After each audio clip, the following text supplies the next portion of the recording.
Welcome to Conversations with Laurel, everyone. As always, I am your host, Laurel McHargue, and today I have a woman who rocks. Her name is Elicia Wise, and she is here with us from where? Where are you from, Alicia? Well, I'm from Washington, D.C., but I currently live in Southern California, clearly Oh, across the country. that's quite a difference. Wow, Yes. and I'm in Colorado, kind of in the middle. Today we are going to talk about your book one. Yes. Keepers of the Rock, the Debilis Rising. Is that how Very you pronounce close. it? The Debilis Rising. The Debilis Rising. Well, I have something funny to tell you about this, about your Okay. title. But anyway, this is book one of what will be a series of how many books? Maybe I'm thinking between three and four. We Three and shall four. see. Because Are as they you all are they all going to be this heavy? probably, yeah, it's a whole world. So there's a It, lot it of, it sure is. So tell our listeners how they are going to be encouraged into an immersive 4D reading experience with this book, because that's the first time I've ever seen something like that from an author. oh, yes. Well, it was very important to me. And since it's really for all ages, but I started with the mind frame of definitely wanting kids as young as 9 or 10 to be able to read it. So the 4D experience is you're reading the book itself. Then, as you're reading it, I mentioned certain songs which the characters are playing or listening to, which I think really help the reader get into the spirit of what that character's feeling, what the atmosphere, the setting is at that moment. And then it is a very international book. So there are characters from every continent and all over the world. So, in that vein, because we're at a school, the chefs at the school want these students to feel very comfortable and the professors as well. So, they love to cook internationally. So, I bring up all these different meals that come from different cultures, and I suggest that people try them. Go out to an ethnic grocery store and try something different that you maybe have never had before because they're delicious. So that's reading the book. Oh, and then there's Augie. And Augie is a little owl that you will see in the book that shows my footnotes. And Augie stands for the Advancement of Unbiased Global Intellectual Exploration. And so this book is all there's, I throw fun history and science facts in there. And there's filled with rocks and gems and minerals and elements of the periodic table, obviously. So there's so much fun things to learn. And I want people, if they're interested in learning something new, I give them either information at the bottom or a link that will take them to learn something else. So those are the four different dimensions that help fully immerse you into the story. Yep, and you have the appendices too, which Yes. gives you even more information. Talking about rocks, tell me what you think this is. This is a beautiful birthday gift my sons gave to me That is last year. gorgeous. I want Yeah, to say off the cuff, it kind of looks maybe like jade to me. yeah, I Um, think it is too.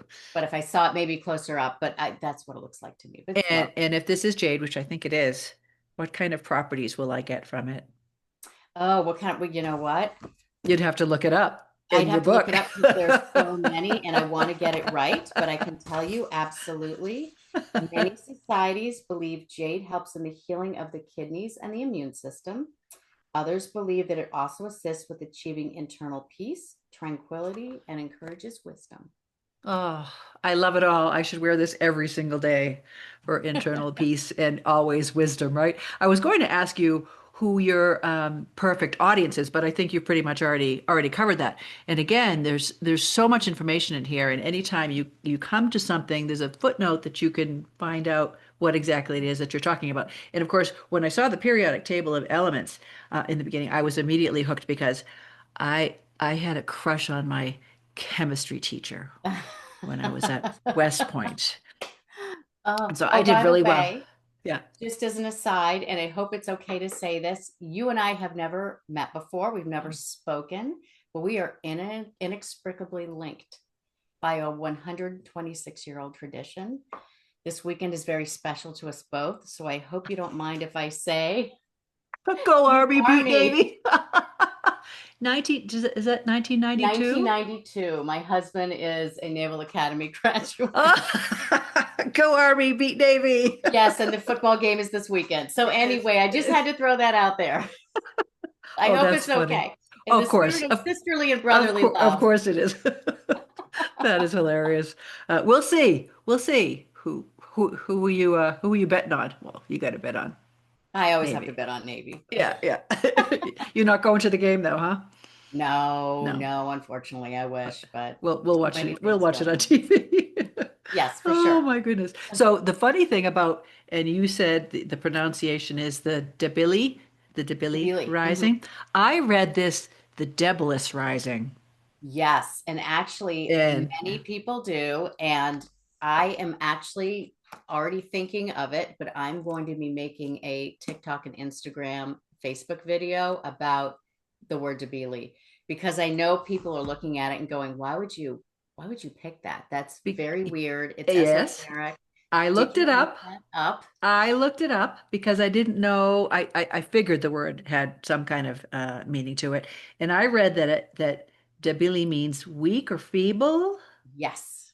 and the debili in this book decay as they use their power, Yes. Oh which my gosh, is Laurel, you which got it. is I'm it so it I impressed. mean it's fascinating to me. So the power struggle between good and evil is at the forefront of your novel, Yes. obviously. Yes.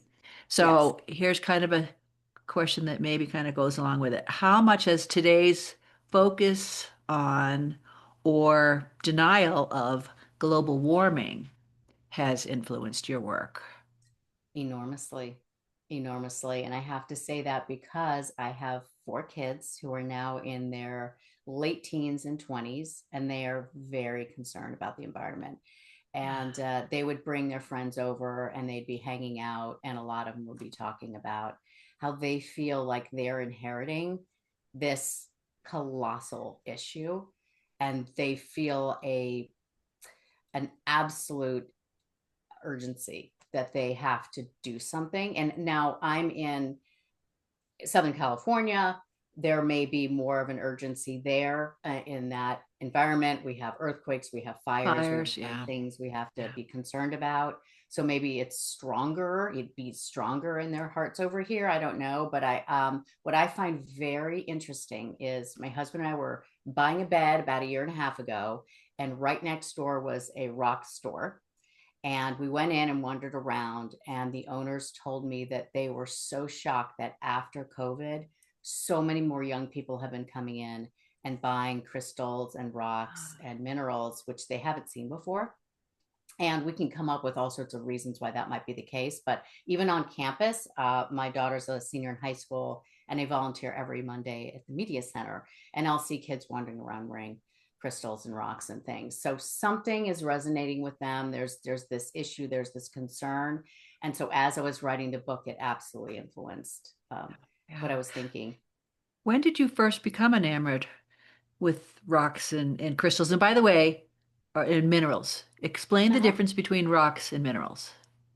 Rocks and minerals. Well, there's different properties in them, right? So rocks can just be like a granite or a piece of oh, I don't know, a piece of volcanic rock.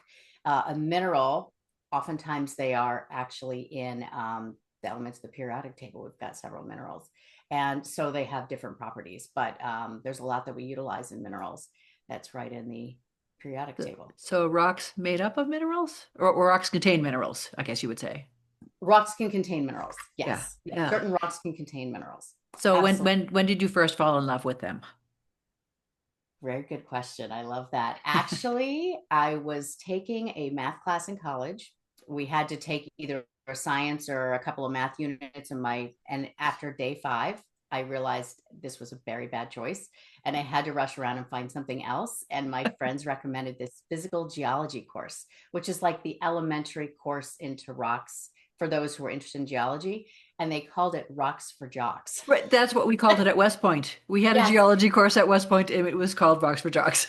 I so loved they're it. I loved it. totally Yes. Oh my God. Sorry about that. I thought I turned that off. That was my daughter calling That's all from right. college, probably telling me about her final in Oh, biochemistry. Anyway, oh. so it was Rocks for Jocks. Maybe it's called that in every location in every college. And I loved it.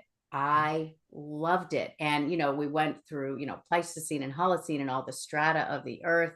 And it just opened my eyes. And I just have been, I think what it is we walk around doing whatever we need to do, passing by walls and rocks and things lying around. And I never really paid attention before.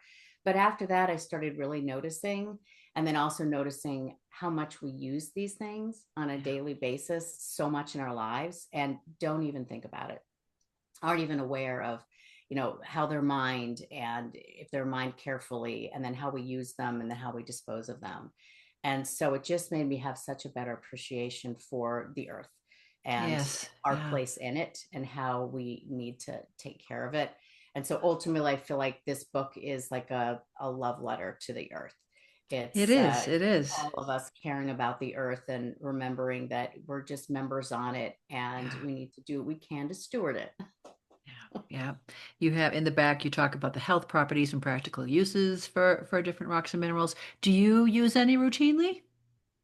I have some that I like to have near me, and I think it's very interesting. Do I actually firmly believe? I have an open mind about it because Carl Sagan wrote in Demon Hunted World that absence of evidence or evidence of no, how does that work? Absence of evidence is not evidence of absence, Yeah. meaning that we just haven't figured out how to scientifically research whether there is something to this.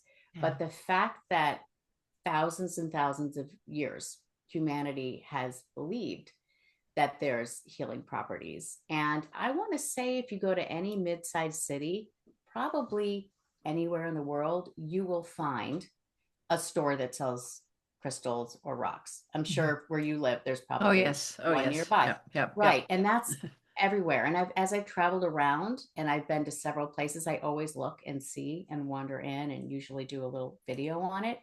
And I find that that's really true. So whether there is a real hard belief that that's capabilities there, people have believed it for thousands of years, going back to the very beginning. I mean, like the Vikings used to carry iolite with them when they were sailing because they used it for navigation, and they thought that it helped them have a safe voyage. And you can look around and find hematite where the Romans and the Greeks were fighting, because they would actually carry it on their persons because it thought that that would protect them when they were in battle. So way back when, And so people have why always not thought that. why not believe in it if it helps, even if it you think it helps, then it might help, right? Absolutely. So Because our yeah, I minds, yeah. definitely have them, and they're beautiful and they make me feel good. So why not? So you bring us into the world of the keepers of the Mhm. rock by introducing them as they gather in the beginning. And there's a lot of really good humored banter, and we get a feel for the dynamics. Did you use any people that you know for any of these characters? Oh, that's a great question. Actually, not so much. If I Okay. say people that I know, maybe it's characters from books that I've just read, or TV shows, or whatever we gather. Uh, it just sort of, no, I don't think distinct people. No. No, no And one funny that you specific. say that, though, because one of my favorite characters is Reese, and he's my Australian who's very sarcastic. And he is completely opposite of me. I mean, I could never act the way that he does at all. But it's so much fun writing him. I think It's that's very I funny. think that's wonderful. And again, the alter ego of authors, I think, will often come out in different ways. I think my alter ego comes out in my short stories. I have a very dark muse, bizarre, weird, dark muse when it comes to writing short stories. So I'll just I'll just leave it at that. I mean, we have different muses, right? Well, I love, actually, I'm reading, and I it's the Grimm. Oh my gosh, what's the beginning there? The Grimm Tales, and I've just read several of them already. And the Muscleman in the Mirror Oh, my story. book, Your book. Yes. Dark Yes. Ebb Grim Tales. Dark Ebb. Oh, That's it. Yes. And oh my thank you. gosh, I was really interesting. That one got, and I love that I think that's what, like the fourth story, maybe. I've gotten that far, and they're all so unique and different. That one has like a little mysticism in it in a way. Oh wow. So yes, but I love where your mind goes with these stories. They're really great. I scare my husband sometimes. It's kind of funny. And actually, and I don't know if you do this. I do these contests from nycmidnight.com. I don't know if you're familiar with it, I am but not, but I heard your interview with one of right, the yeah. gentlemen you just researched, you were talking with, and he talked about those. Yeah, Yes, and that's where I get a lot of those short stories. And so I'll do the contest and I'll get feedback and then I'll tweak them a little bit and then stick them into, a collection. Anyway, well, they thank you. really Thank kind you. of stick. I have to tell you, they really do. In a good way. In a good Well, way. It makes thanks. you kind Thanks. of think. So They're I love fun. them. They're really fun and they're really challenging. For any authors out there who aren't sure, what to write about, Hmm. do one of these contests and they give you stuff that you have to do. Anyway, back to Hmm. Keepers of the Rock. Your keepers have seven different abilities. Yes. Why seven? And how did you keep track of them all? It's a good question. When I sort of really started thinking about, okay, what are the abilities that I think are most important that are going to resonate for protecting the earth? And those are the ones that really did resonate. So at first we can talk about the emo gems, which ones we just recently discussed, which are keepers who have abilities to heal with rocks and minerals and semi-precious stones, in a way far stronger than anybody who wanders into a store and can get, a rock that means something to them. And then we also have resogems, and that's kind of the opposite of that. That's where there are rocks and minerals who actually collect negative energy over time, and they can become very dangerous. And they need to be out of the human circulation because human beings are sort of weak to their strength. The negativity in these can be so strong that can influence people in a very, very bad way. And one of the fun things that I shouldn't say it because it's going to be kind of in book two, but if you've ever heard of the Hope Diamond, which Yes. is, yes, which is in the Smithsonian in Washington, D.C., I've seen it many times. There are stories, legions of stories that whoever has owned that diamond has had a lot of negative things happen to them. It's kind of been Oh, his, so that kind of got oh, me into that sort of thinking along those lines. yeah. And then we have pharaohs, and those are people who have an affinity for iron. So think of your blacksmiths from years bygone, and being able to take rocks and iron and manipulate them through heat manipulation, rather, Mhm. and being able to manifest different things and structures and stuff. And then we have the magros, who deal with rare earths. And so, rare earths, as many people know, are incredibly important for us now. They are in our cell phones, they are in our computers, they are in so many things that we use every day. We are constantly figuring out ways that we can mine more of them and working with different countries to find treaties to be able to get those. And so the magros can manipulate rare earths, collect them, amass them, make shapes with them, do things with them. We have ingenios, and the ingenios are sort of the engineers of the group. And they can take a crystal, and crystals, of course, are piezoelectric, which means they vibrate at a constant Yeah. frequency, which is why we have them in our crystal watches. And in telephone lines, old fashioned telephone lines, there's a crystal at each end, and that vibration is what carries our sound waves through. Oh, yeah. So we still are connected to those. They're in lasers for health surgeries and stuff like that. So they're very, very important. And then we have our tectos, who sense earth vibrations Mhm. and can create some volcanoes and can detect volcanoes far sooner than any human being can as well. And the last are the volcos, who sense when a volcano is going to erupt, and they're able to manipulate lava. They can play with lava, and then they're not affected by any of the fumes from them. And mainly, there's sort of two things. So if a keeper has to go and protect humanity from the evil people, the Debili, they can use those properties. That's how they, what they can use to counteract the Debili. That's how they deal with them. Other than that, the majority of the time they'll use those abilities to help the earth and help humanity. So for instance, they will sort of guide, and they have to do it covertly because this is a secret Yeah. society that's Yeah. been that way for thousands of years.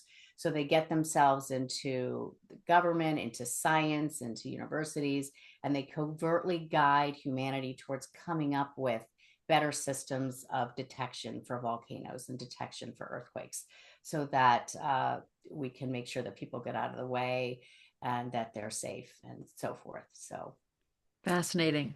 Fascinating. Well, and did you pick seven as a special number? I mean, did you look That's specifically for seven? interesting. Well, in a way, because we also have seven continents, so it kind of all fit really well Yeah. with that. But those are the ones that were the strongest for me. Okay. When I thought about it, I thought I kind of collected most of what would kind of fit Hmm. in terms of what we have in the earth. Hmm. I didn't want It's to do, fire and earth and wind, and that's been right, done so many right. times. I didn't want to The go there. boring ones. Yeah. Yeah, I want to do something more unique and sort of earthbound, sort of like touching with the earth, and you get your hands in there and get messy. Very unique. And how did you keep track of them all? How did I keep track of them all? Good Yeah. question. I mean, this kind of has to do with your process for even developing this book. So Oh, well, uh, I'll show you.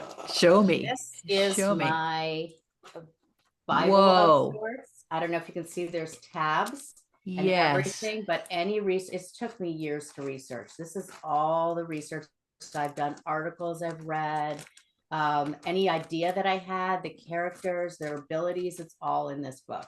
And for So those just anytime I have for those who are just listening and not watching, there is yeah. a huge binder, huge, filled with how many years worth of research would you Oh, say? probably 15 15 years worth of easily. research in order to Yeah, come up because I with, yeah. yeah. Oh, yeah. So much work. I have a picture of my dining room table with every single book and this notebook that I used to give people a sense of what it took to research this book. And, Ooh.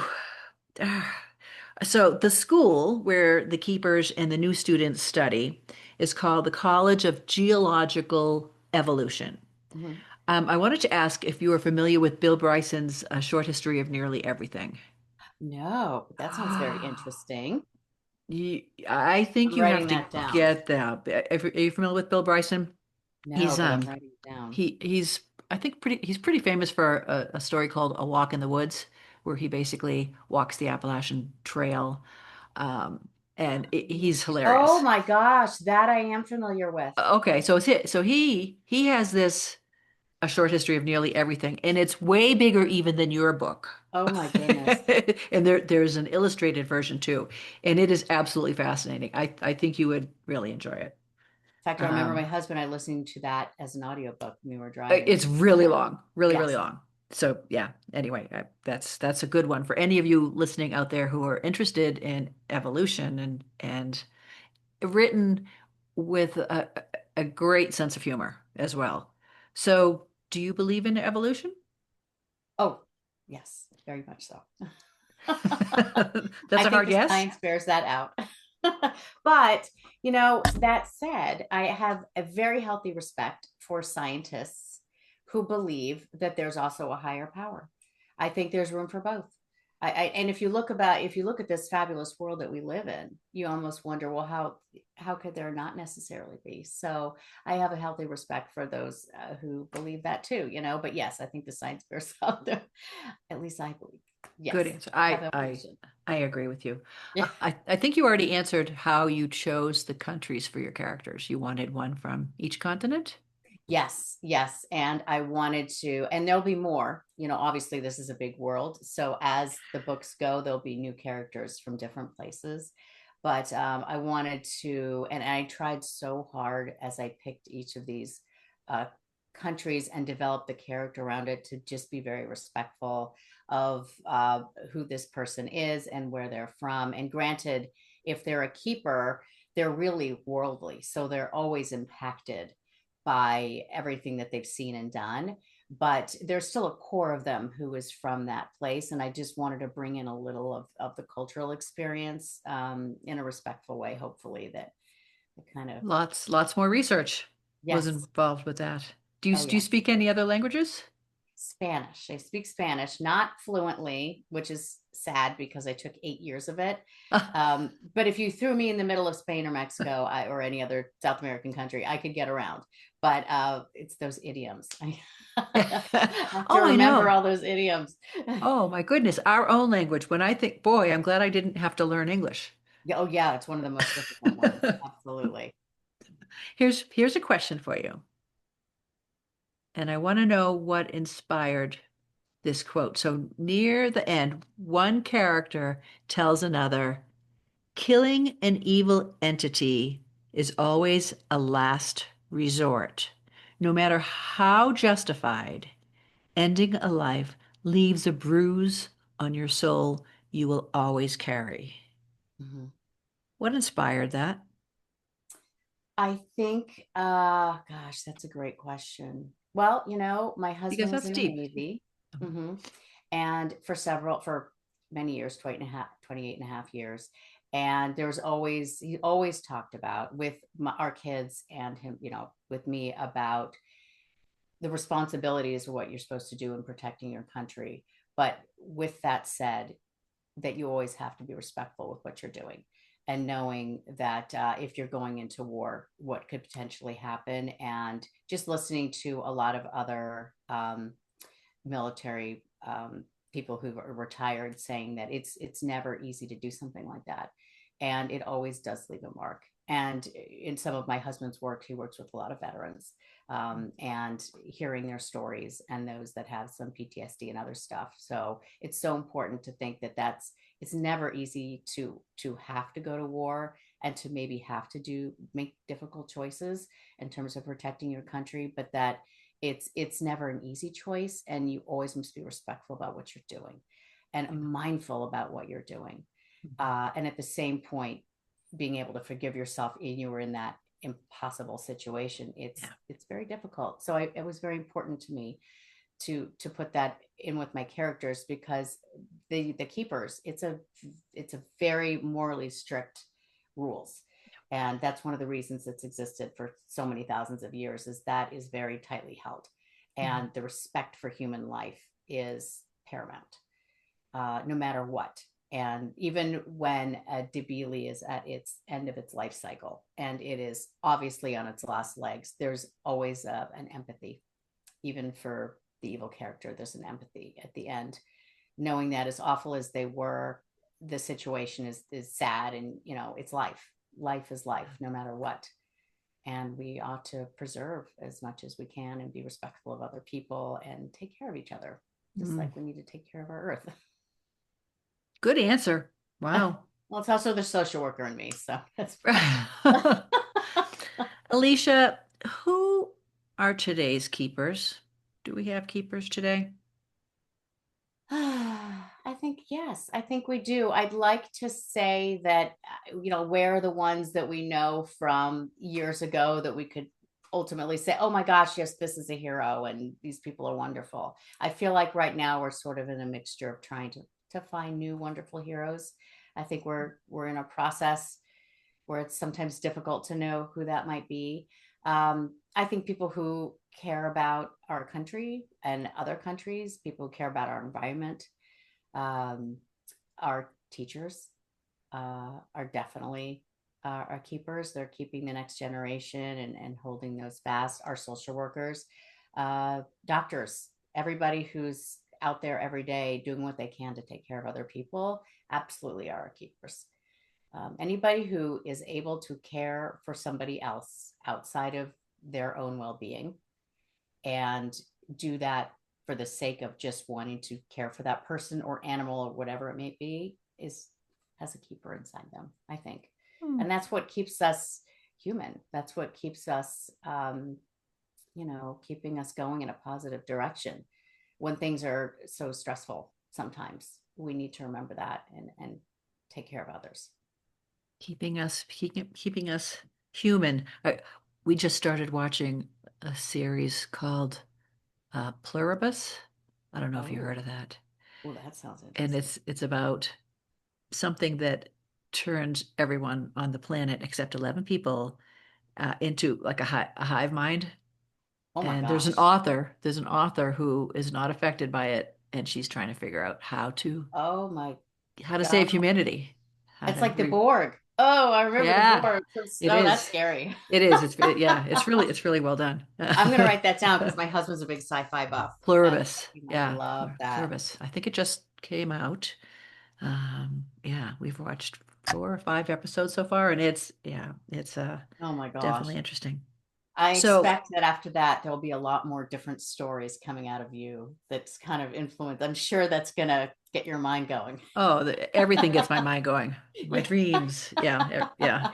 Um, in your bio, in the back of Keepers of the Rock, you confess that you and I think your children and probably even your dog Yeah. have ADHD, attention Yes. deficit hyperactivity disorder. And so because you confess to that in your book, Mhm. I would like to ask you, how has being a person with this um, I don't know if you want to call it an affliction or not. How has it been a curse or a helper in Oh, creating this book? that's a really good question. Because I Um, can see that, I mean, when you look at everything that's in here, mhm. the fact that you have attention deficit hyperactivity disorder does not surprise me. Oh my gosh. Well, the interesting part of that is I can't believe this is the case because, once again, clinical social worker, I was sitting in one of the therapist's couch waiting for my last child to be evaluated. And okay, the fourth kid, mind you. And I all of a sudden had this epiphany of a memory of my mother yelling at me and saying, I'm not going to help you anymore. You're not listening to me. You're not paying attention. And I went, oh, it was, I mean, literally like that. And why in my 40s was this just occurring to me? But I thought, oh my gosh, I have that. I was the one that brought this on my kids because it's genetic. And then once I got evaluated, and then I started talking to like my aunt, and my aunt clearly had it, and I learned that there were cousins, and I was like, oh my gosh. But I was, when I grew up, at the time, this wasn't really well known. So it just kind of fell through. And, I was a psychology major. Nobody noticed it. None of my teachers noticed it. Even to get into the high school I went to, I had to go get evaluated and have like an intelligence test. They didn't even say anything. So it just got missed along the way. But that said, I have ADHD inattentive type. And that one is a lot harder sometimes to be detected along the way because we're not the hyperactive kids who are jumping out of our seat and disrupting class. We're the very quiet ones that are totally staring at the teacher and look like we're paying attention, and our mind is just somewhere else. So it can be missed more often. But anyway, so that said, um, yeah, I would say the hardest thing for me is time management when it comes to my writing. So that's where it manifests the most. And what my youngest kid and we are working on are executive functioning skills. So that's what I would label that, which is being able to figure out, okay, what are you going to sequence with your time? What's the most important thing? And then how much time do I allot for each thing? When will I put these important appointments? All of that executive functioning, I have to be deliberate about it. It's not sort of automatic for me. It's become more automatic over time as I'm aware of it now. But so for my writing, when I am going in to write, I put myself in a very quiet place. I don't usually go to coffee places, which I would love to do. I think it would be lovely to be able to do that, I but I couldn't. can't because there's ambient noise. 90% of the time, the music they're choosing is not what I would want to listen to. Not that I don't like it, but it's not what I focus on. I have to have music with no words.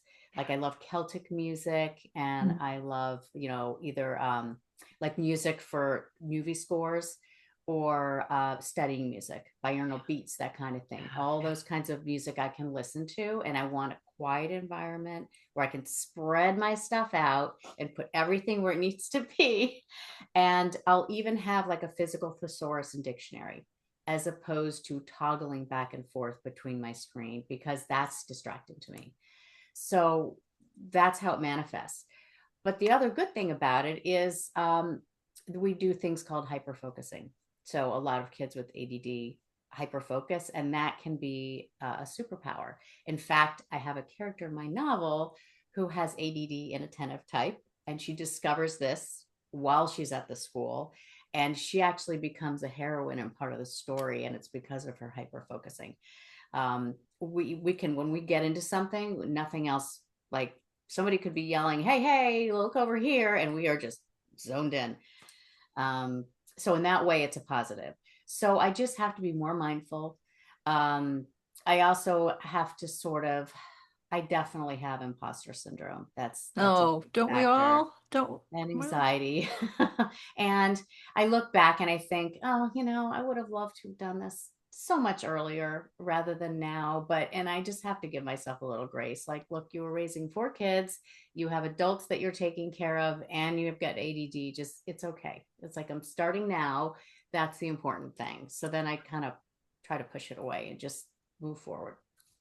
imposter syndrome, I think, um, I think if you're an author and you don't have it, you need to check yourself. Yeah.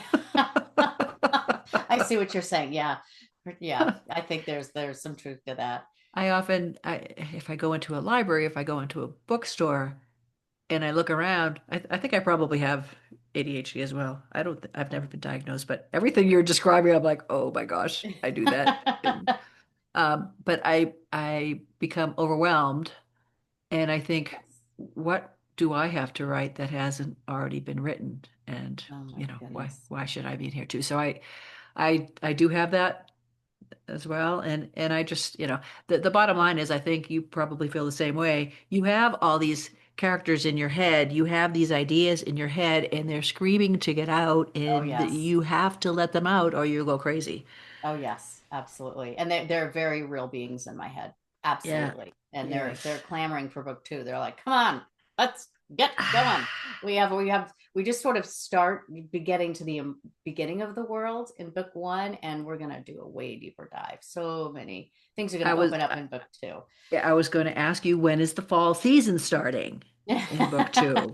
How far along are you in Well, your I'm book two? just beginning actually. I'm going to wait until January and then, but I'm going to write it much faster than this first one. I mean, this first one took about, all said and done, about 15 years um, from the beginning of the ideals percolating until the book was finished. So So we will be much, we'll be how within a much year. how much more research will you have to do for book two? Or do you think you already have it all and now you're going with the story in book two? Yes, I have the vast majority of the research that I need. If I, think of, usually what'll happen is I'll think of something and then I'll go, okay, I need to verify fact on that before I bring it up. So there'll always be little things because I love bringing in these esoteric history and science fun facts and things that I think are really interesting. Learning is just interesting. There's always so much to learn. There's more to learn. The world is an exciting place. So, but I want to be accurate. It's important to me to try to be as accurate as possible. So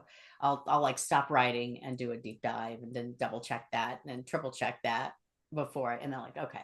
And then I'll go back and incorporate whatever that is.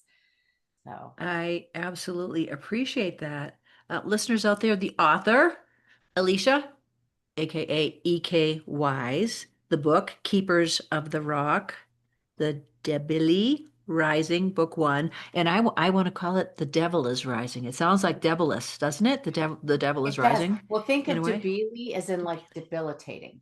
So Debilitating, I think that's yeah. the word debilitating comes from debili. But yes, I will email you when I get the TikTok video done and the Instagram video done on that because I'm going to go right out and discuss it because I know people are like, what, why did you choose that?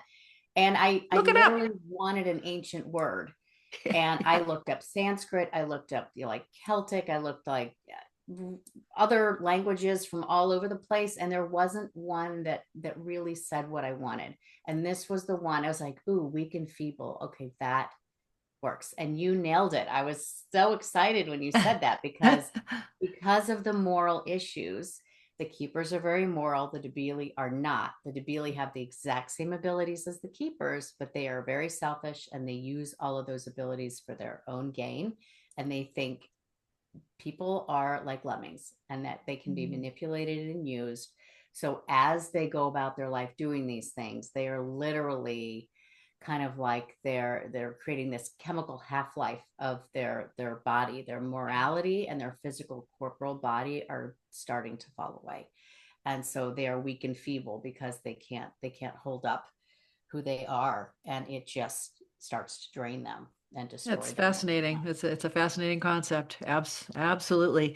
Alicia, do you have any final words, any suggestions to authors out there, writers out there, people who want to create strange worlds with fascinating Yes, characters? absolutely. Several things. First of all, however you choose to read, and this is a big deal for me because I've been watching a lot of videos about people who think that reading is only reading from an actual book, which we know is not the case. Right. So, especially with someone with learning differences, however you choose to read, if you love audio, Marion Hussey did the audiobook, and she is amazing. I was so excited to partner with her. She does foreign accents beautifully. So Ah, she gets inflections. She's just a phenomenal narrator. So there is an audiobook available. And if you want to read the book as a Kindle form, then some of the links are clickable. So as opposed to looking them up, you can do that. And then I want to say, if you have an idea, if you have all these characters, what you need to do is just start. And honestly, because that used to trick me up as well, don't worry if what you're writing down isn't perfect. It's not going to be perfect the first time around anyway. That's not the point. Just get your ideas out, because once you actually start putting it out there, whether you're typing on a computer or handwriting it, there's something freeing there. You've actually begun. Like physically putting it down means you've begun.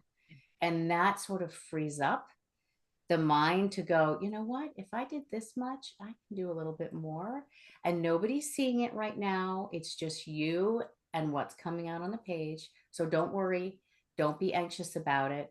And give yourself some grace. Just say, you know what? I'm going to put it down, and then give yourself the time.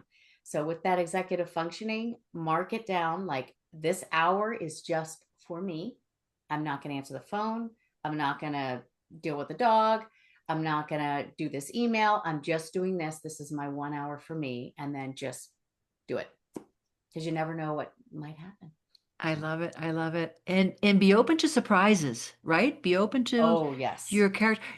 How many did you get any surprises while you were writing this? Did your Oh, my character goodness. surprise you at all? Absolutely. Absolutely. Characters would say, no, I'm not doing that. That's not, I'm going to go do this instead. And I'd go, but I wanted you to go over there. And they're like, no. And then I thought about it. I was like, okay, well, that kind of makes sense, because I'm generally not a pantser, as you can Okay. imagine with who I Well, am. I am a yeah. planner, but I like to say, I coined this phrase years ago, which is kind of silly, but spontaneity has its time and place. I love that. Spontaneity has its So time and has its place. time I and love place. it. So when I'm sort of writing this down, if a character says, hello, no, no, we have to go through door number two, I'll be like, okay. All right, we can explore that. Let's go into that. I love it when that happens when I'm writing. And generally it means that I really do know my characters and I'm Yes, going to trust them yes, to take yes. me where they want to go. It's magical. I think it's magical. I love that. And I feel like when you do this for yourself, and I was listening to your interview with that wonderful gentleman who's going through all these writing courses Yeah. and Yeah. starting to write. It's like, Tony Gutzel. Tony, Yeah. that's right. He was lovely. I was like, you know what? Exactly like Tony's saying, you just need to give yourself that freedom, Yeah. and give yourself that outlet, because we all, whatever it is that we need to do, that's for us, that's just ours, give it to yourself, let yourself have it. and you'll be so much happier, and you'll get to just release a lot of your thoughts and interests. And it's just fun. It's so much Oh, fun. Alicia, this has been absolutely delightful. Listeners out there, please give us a thumbs up and subscribe to this and leave some comments, maybe about your experience with rocks and minerals and any personal experiences that you might have. I mean, I already feel more calm and centered and wonderful wearing this today and talking with you. Keepers of the Rock, the Debilis Rising, fascinating. So much information in here for multiple readers. Um, Working on book two. Alicia, please do whatever you can to keep our Earth alive. Absolutely. And if anybody's interested, I do something called What's in Our Stuff on my TikTok and Instagram, Oh, where send we me just, those links. Send oh, me I your tick absolutely will. those links, I'm at and I will have the links yeah, below. yeah. E period, K period, Y's period. The first one I did was Pepto-Bismol.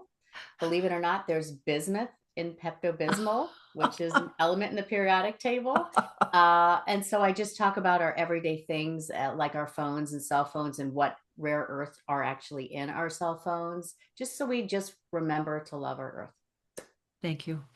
Please let me know when Keepers 2 comes out. Do you have a title for Oh, the next one?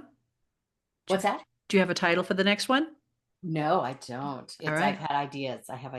ideas. And sometimes your titles don't come until after you finish something. Yes, that's very true. Authors out there. That's So very let that true. happen too. Yeah. Thank you again. And this has been delightful. And I'm going to go see what other stones I might have and I'm going to look them up in your appendix and see Oh, what they there can you do for go. me. Oh, Uh, and thank you so much for having me. It has been such a pleasure. It is lovely talking with you, and I love your writing. Thank you. And these are lovely. I think your interviews are fantastic, and you really sort of pull so much great information out of people, and it's a joy. So, thank you. I do my best. And so after I sign off here, you're going to have to tell your husband, go Army, beat Navy. I will. I will. Absolutely. We'll see how it goes this year. All right. Bye, Alicia. Bye bye.